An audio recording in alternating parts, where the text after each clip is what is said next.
Hello and welcome to another dev diary for the Pompey patch, which is supposed to come in mid-June. Whether it still comes in mid-June after the announcement we had yesterday about mana being removed from the game, no idea. But anyway, onto the dev diary. Hello and welcome to another dev diary for Imperator Rome. One of the things we want to address in the Pompey patch is that we want to make the internal life of your country more visible.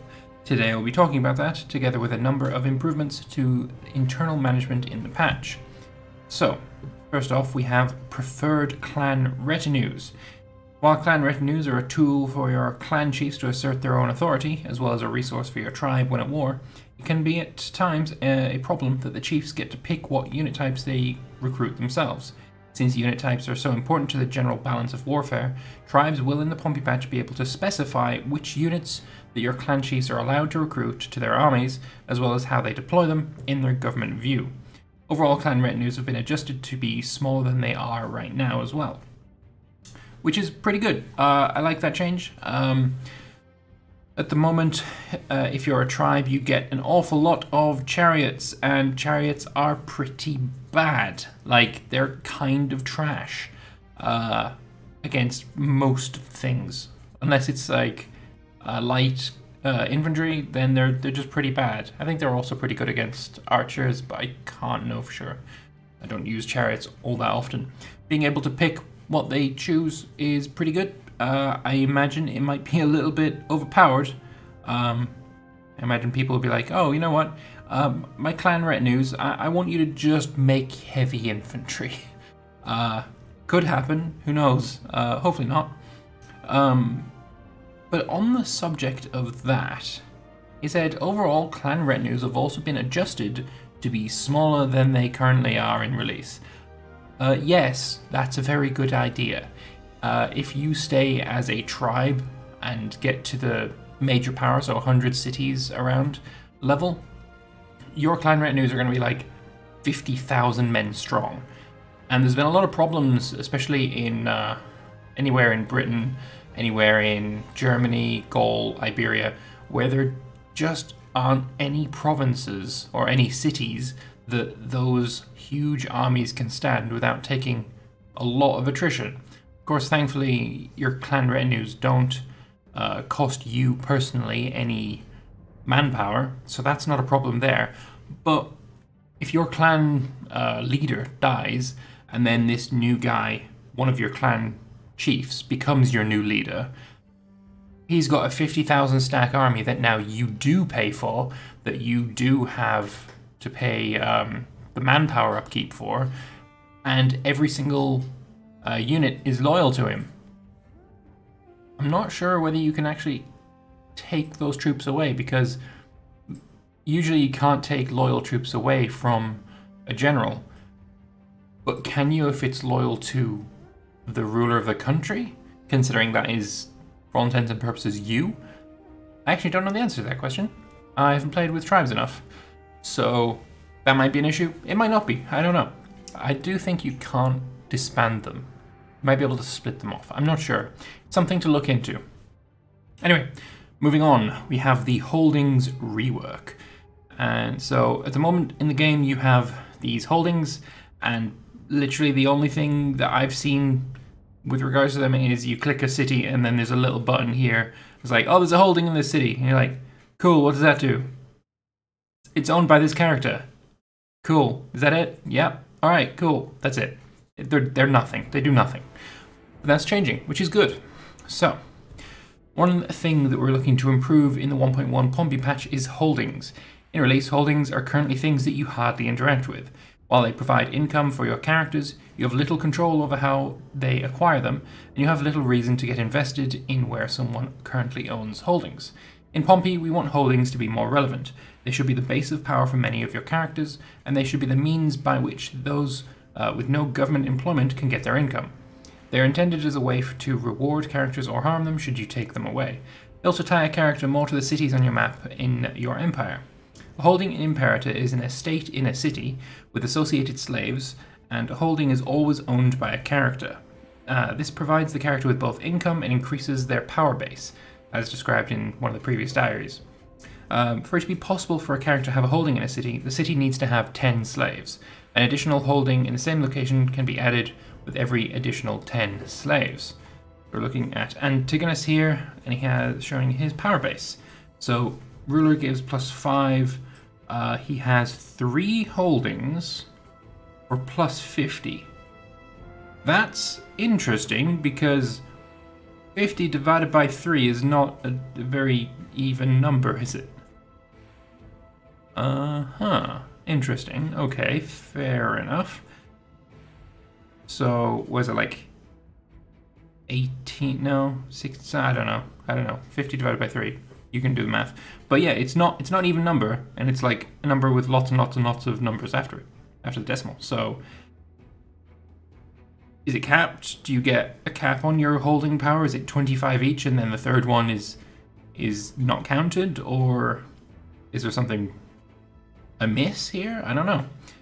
Wealth is also giving power base as well. That's interesting. And the capital region size as well. Lovely. Power base represents the weight of influence that a character wields, translated into military might. Characters with high power base should be treated with due caution. I hope you're going to be able to sort your character screen with by their power base. That would be quite nice. Also, interesting icon for it. I think maybe it needs to be something else. I don't know. Yeah, I don't know. Anyway, once a holding exists, the 10 slaves associated with it cannot be moved or promoted, but they can still starve. Alright, fair enough. Characters will over time use their wealth to purchase holdings themselves. You can also grant them directly to characters for a large loyalty boost. The number of holdings each character can own at the same time is limited by their finesse skill. When they die, their children will inherit it. So that makes me think, okay, if you have a character with 10 finesse, and he's able to take, let's call it 5 holdings, and he has one child with 0 finesse, who could probably just have a base of 1 holding. What happens to the other 4? I don't know. Let's find out. Well, not in this inventory, but let's find out when the Pompey batch releases. Anyway, moving on. Privately held holdings can be confiscated using the existing prescription interaction, which I have actually never used, if you have imprisoned a character. Events, civil wars, and other content will make use of characters' holdings going forward. Lovely. Some new governor policies as well. In order to make it easier to redistribute your population, Pompey update will add 2 new governor policies which will let you impact your population in your province in a way you prefer. So we have Centralized and Decentralized. Yes, I like this. So this policy, centralization policy reduces output from the province by 10%, as it will move 1 pop every 3rd month from a random city in the province and put that pop in the capital city of the province if the capital is below the population cap. Okay, I can see that working. I think I prefer the decentralized one, but okay. Decentralized, this also reduces output from the province by 10% and removes 1 pop every 3 months from a higher populated city in the province to a lower populated city in the province, evening out the population of the province over time. I would also kind of like a little bit more, something in between these, right?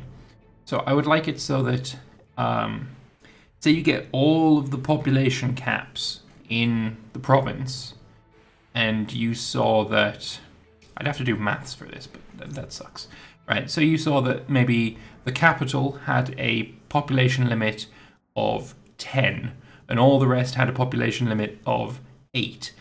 Then I would like it to be this, maybe decentralized would put more population in the higher populated city. It's sort of like the ratio between the highest population cap and the lowest, you know, it would just split it that way. I'd have to do maths to show what I'm doing, but I'm not going to do that right now. So you could totally understand what I'm trying to say. You're smart people. Anyway, let's move on to the trials. All right, so big change in the Pompey patch is that disloyal employed characters such as office holders and commanders can no longer be dismissed. Instead, there is a new character interaction to bring someone to trial. The starting chance of success will be dependent on a number of things, among them how corrupt a character is or how large their power base is. I would also say how large their charisma is, because we're losing all of the mana in the game, but characters still have skills, and charisma is still one of their skills, so surely that would also matter to a large degree. I hope that it needs to matter. Like, these skills can't be doing nothing, it needs something. Alright. Also, it looks like because he's disloyal, he's not giving you any bonus. I think that's is that the same in the current version? I don't know if it is. If it is, then awesome. If it isn't, then awesome change. Then we have the trial accusation. You can gain popularity and increase the success. Alright, lovely. The actual trial itself will be an event chain in which your actions affect the outcome. Bringing someone to trial may also misfire, and a failed trial may lead to the accused character using their power base to ignite a civil war. Fair enough. And then we have creating mercenaries. In a monarchy, you can at any point send away a loyal member of the royal family to be a mercenary in foreign service. This potentially gets rid of family members that could be troublesome in the future, but it's not a permanent fix. The mercenary prince may well return one day, with expectations on their new home life after foreign adventures. What would be awesome is if you could release a vassal and have your pretenders rule that land. That would be a nice way to deal with painful pretendingness. Anyway, moving on to schemes with Arheo. So, got the Assassinate Scheme. Oh, this looks very CK2. I like that. Character events in Imperator have been a great source of fun from the inception of the character system. A surprising amount of events occur for characters in court or country and can have a variety of effects from murder to jailbreaks. You very rarely see them though, which I'm sure you'll get onto. That said, it became clear from feedback after launch that these events were very rarely being experienced, and when they were taking place did not provide enough, if any, feedback to the player.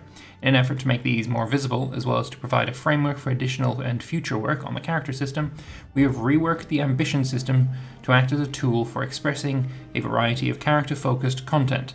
You may not have realized, for example, that a number of your more brawny characters engage in underground pit fighting on an occasional basis, or indeed that your powerful senators have been stealing from one another behind your back. You're right, no, I didn't actually notice that. That's not something I had noticed. And yeah, it's good that I'm going to notice that going forward, I guess. Mechanically, schemes are a different type of ambition that a character can perform, having a clear goal, for example to assassinate a political rival or purchase a holding, and a finite duration. The target and duration of a scheme will be displayed on the character menu and be visible in the character tooltip. The outcome of a scheme can vary, and you may find yourself responding to more character events than before. However, the frequency of this is being closely monitored by the system to prevent being constantly bothered by pop-ups. Good. Yes. Having just constant pop-ups, and especially when you're at war, can be a little bit annoying. And there's a lot of events that fire when you're at war that make very little sense. So, yeah, it'd be great to have that be a little bit toned down, or the events make logical sense for them to happen when they're happening.